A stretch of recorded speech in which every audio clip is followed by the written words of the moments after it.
Hi, everyone. I'm Ellen. So I will start off with sharing about how the world is changing so fast. So every day, do you feel suffocating seeing all the news about how AI is changing again? What's the new AI model? What are the tech news? I was not from tech background at all, but I have to learn about all these every single day. And the whole team has to learn about all of this every single day. So how does it work? I started off being literature graduates. And I have always been thinking, okay, I have to finish my master, I have to go to academic, I need to do research about philosophy and literature.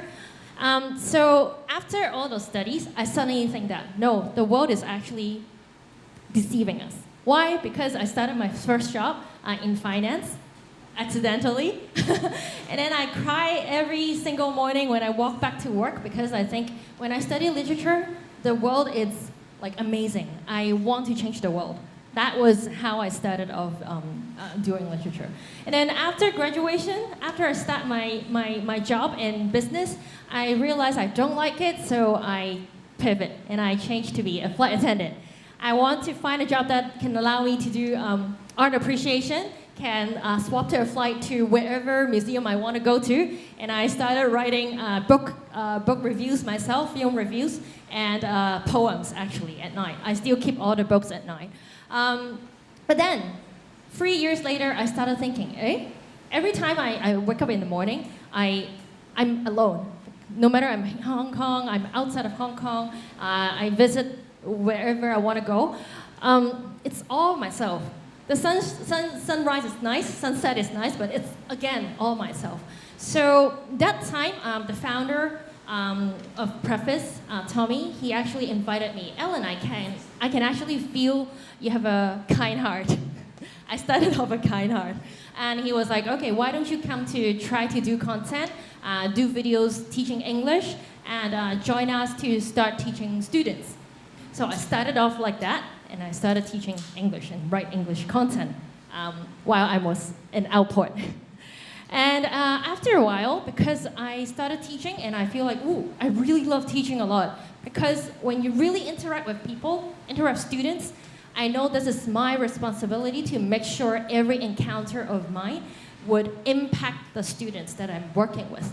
The time they spend with us, I need to tell them, you have your strength, and don't belittle yourself. That was my first feeling.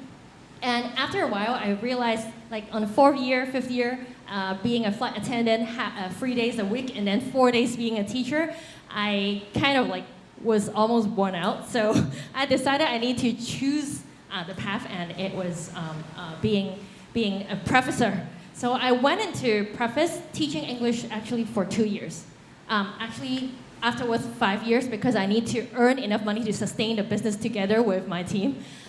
But over the 5 years, what we did is, in the morning, actually our founder, Tommy, he asked us to come to work 2 hours earlier and stay behind work 2 hours afterwards, whole team together. That was just 15 people around, because he know that the future is about tech. But in the whole company, only he knew about tech and he knew how to code.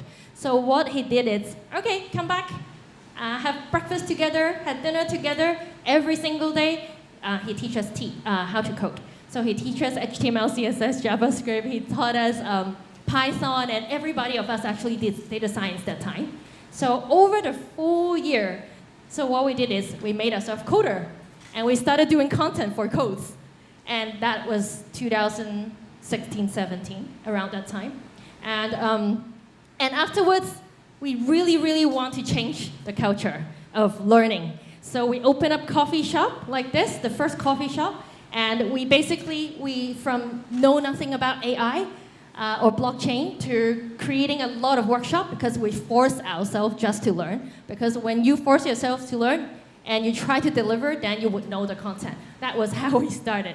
So after all these years up till today, from teaching kids, teaching adults, teaching a lot of corporates right now, we see that the learning culture is just that you force yourself to learn, you force yourself to deliver, and that would happen because it would just come to yourself. And I mean, for a few years ago, we started like not having just one tattoo on the wall. In the past, we had a quote which is, "There is nothing you cannot learn. I just have yet to find the right teacher," and that was how it brought us here. But today, what we had is, for the fast-changing world. For the fast-changing world, everybody has to learn fast, have to be adaptive, have to be not fearful of new knowledge. So what we do is, we now become humble and bold as a tribe. So we humble enough to know we would not be able to learn anything or everything in the world. But we're bold enough to keep trying out. So, and we try to turn our coffee shop into a learning space. So if you go to a coffee shop, every day you will get a new tech knowledge as a sticker.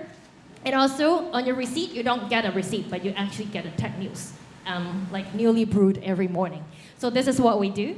And turn out, what I want to say is humble and bold, and you will learn the whole team together, and you need practices to make sure it's happening. So practices includes every morning.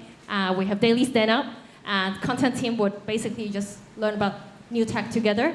And then afterwards, we'll have Friday roundup, and we talk about what we learned together in different teams. So being humble and bold, and consistently keep learning and build a culture. And that would keep the DNA of learning. Thank you.